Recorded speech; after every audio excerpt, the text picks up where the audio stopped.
Hey, everybody.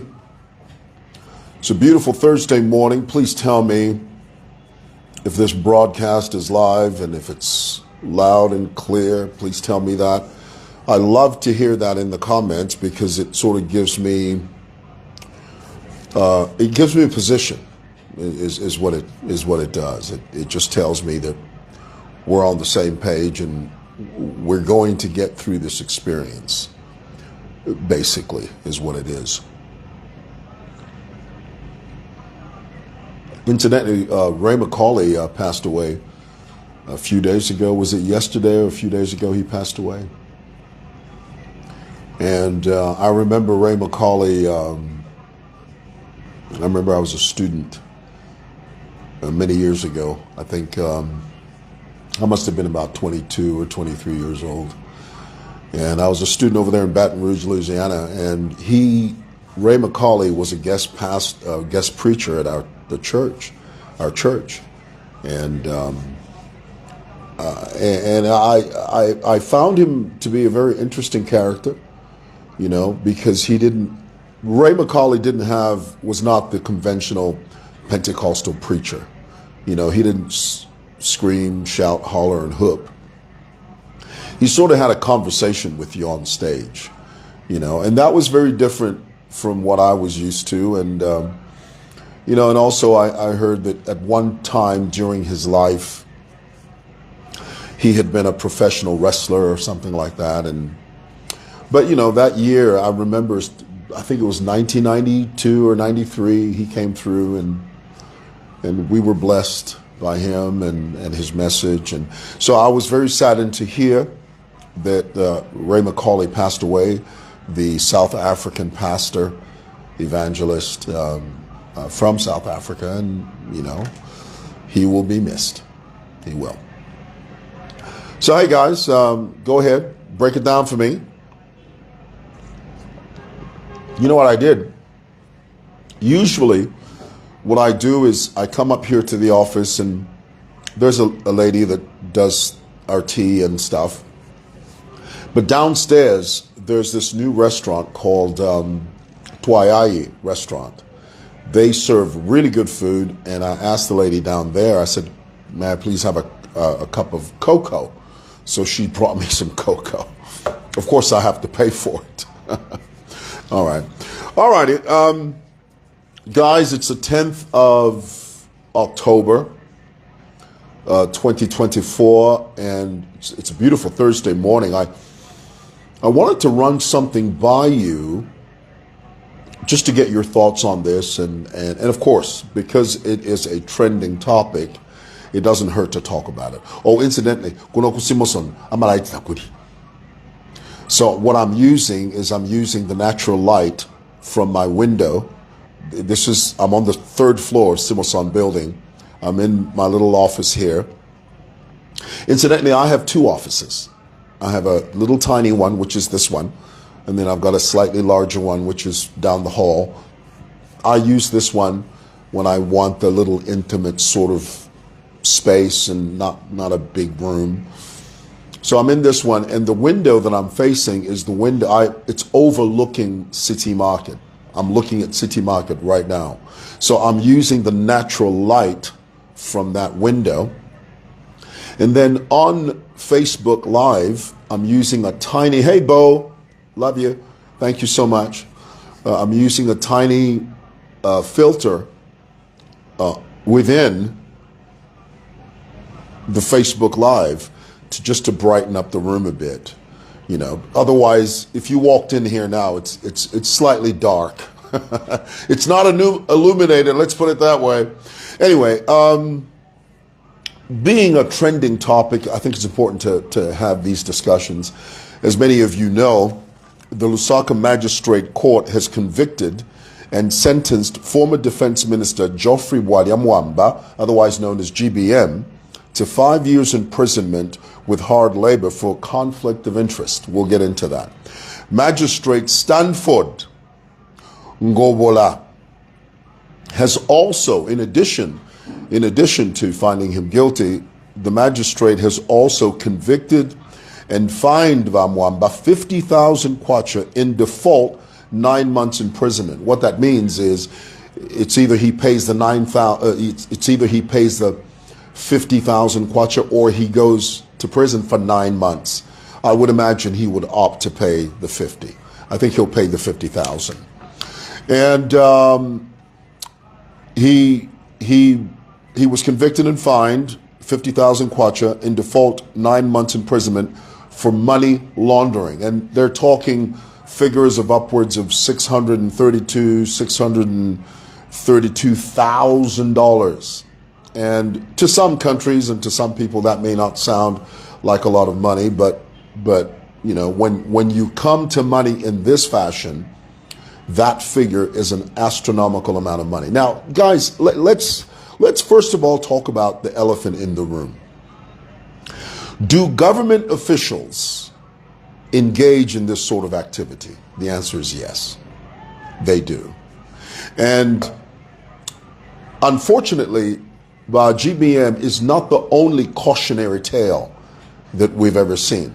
Cautionary tale, the Zambian political landscape is littered with cautionary tales, all the way from Chiluba to almost the present. You know, all the way from the 1990s, there are people within this administration who've been embroiled in things like this, of this nature. And I want for a moment to talk to you about the intoxicating power and the arrogance of power. The intoxicating nature and the arrogance of power. There it is. I'll say it right in a moment. That's what I meant to say. The intoxicating nature and the arrogance of power. When you are in that position, in the early 20s, in the early 2020s, 2020, 2021, GBM was part of a clique that, because they did what they did with impunity, there were no limits. Nobody was bridled, because you had a head of state that implied that you can steal, but you can eat, but don't eat the root. You know, if you're not a Zambian, you won't understand that. It was those subliminal messages that ECL sent out to his posse, to his group, to his cronies, that you can engage in illegal activity, but don't make it so obvious. You can steal, but don't steal the root. You can eat the fruit of the tree, but don't eat the root of the tree. In other words, the former and sixth president was actually sending out a clarion call that if you're going to do something, you know, as they used to say back in those days, eat, but deliver. There was an old saying in the Chiluba days, you can eat, but at least deliver.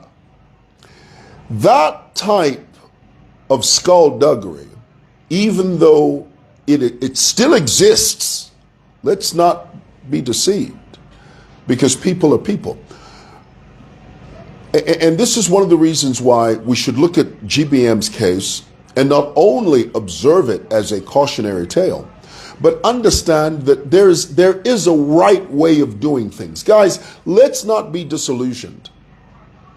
I believe it is possible to be in government and to do the right thing while you're in government, and to cross all the T's while you're in government, and to play by the rules while you're in government. Now, the challenge, especially given our African setting, you know, power brings with it so many variables. I can tell you now that a Zambian president or a Zambian person of authority in government, the temptation to go astray is evident every single day. Those are bars. The temptation to go astray is present every single day. Why? Because you have a situation where Gifts are brought to you, sometimes in some cases unsolicited. You know, just because you're the head of state, some big corporation will say, now of course I don't know this firsthand, I'm telling you this from an observatory point of view. And this is common knowledge. So I'm not sharing with you anything that is secretive or anything that someone might have told me. First of all, I do not know anybody that would even tell me that. I'm just giving you my observation. And plus, with the benefit of my years, I'm 55 years old, I keep telling you this, I have witnessed every single president from the beginning to the present. I've known every single Zambian president to some degree, from Wakaunda to the present. Of course, not personally or not closely, but I have rubbed shoulders, okay, if that counts. So my point is this: when you are the head of state or when you are in a position of power in government, it's very, very difficult. You have to be made of fortitude. You have to have some type of integral fortitude to withstand the temptations that come with that office. Gifts, where people just come to your place. They come to you, Mr. President. Uyum guys, unafumagu kuchite. Na lete chola. Munishinga. Munika $1 million. That type of environment. And you see, when you have a president that is not,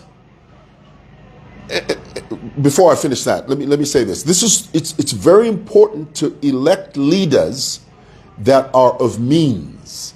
Not necessarily billionaires, but it is folly, it is foolhardy to elect people that have no substance and you put them in a position of authority.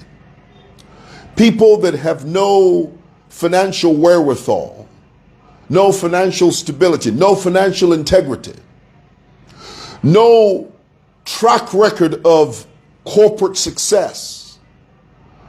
It is dangerous to put such people and place them in a position of power and authority.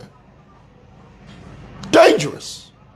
It's like taking a hungry child who has never tasted chocolate before, never tasted a cream-filled donut, or in Zambia as we say, donut, never seen a packet of sweets, and then all of a sudden you open ShopRite to that child and say, do you think?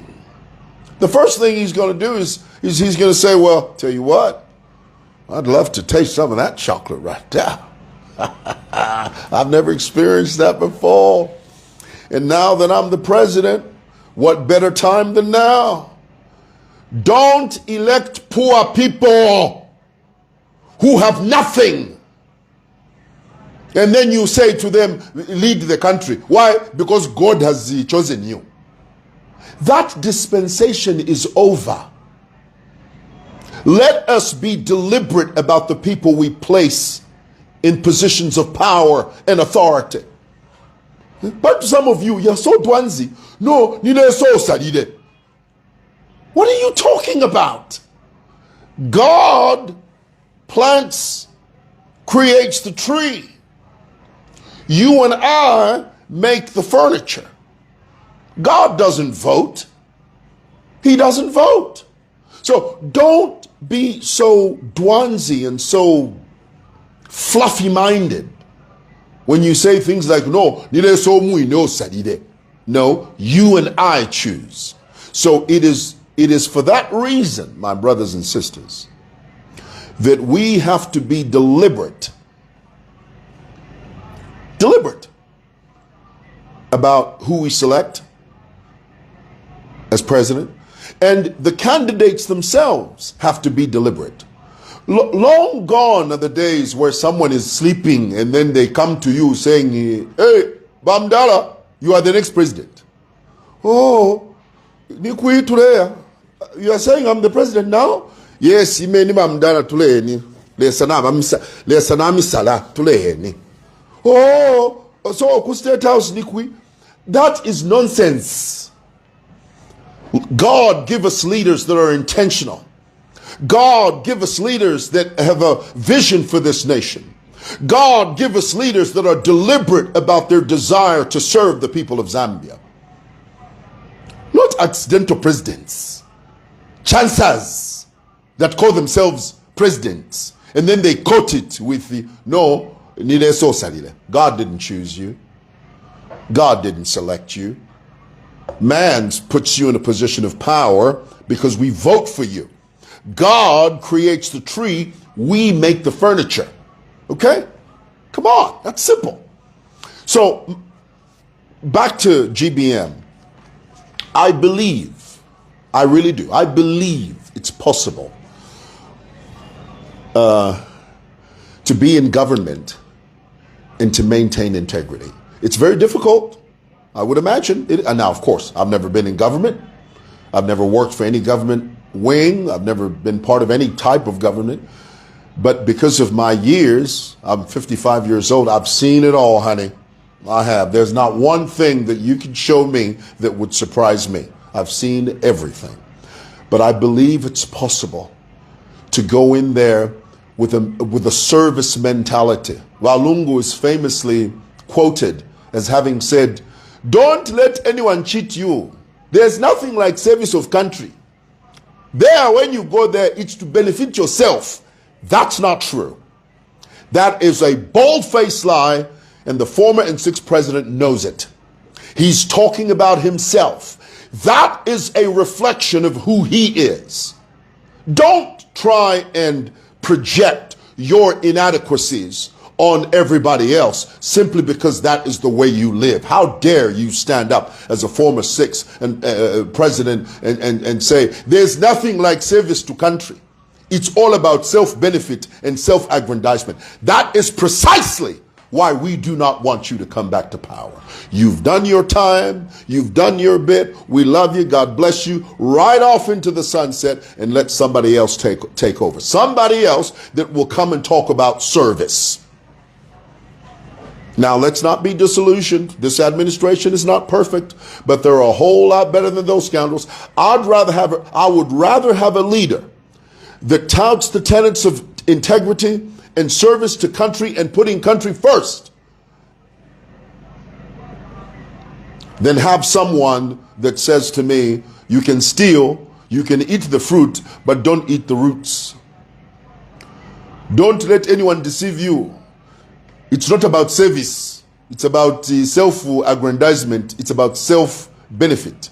I don't want that type of person near me, and they call themselves a president. The word of God said, one leaven leaveneth the whole lump. One leaven leaveneth the whole lump. All right. Thought I'd share that with you guys. I have to go. Thanks for watching. Bye.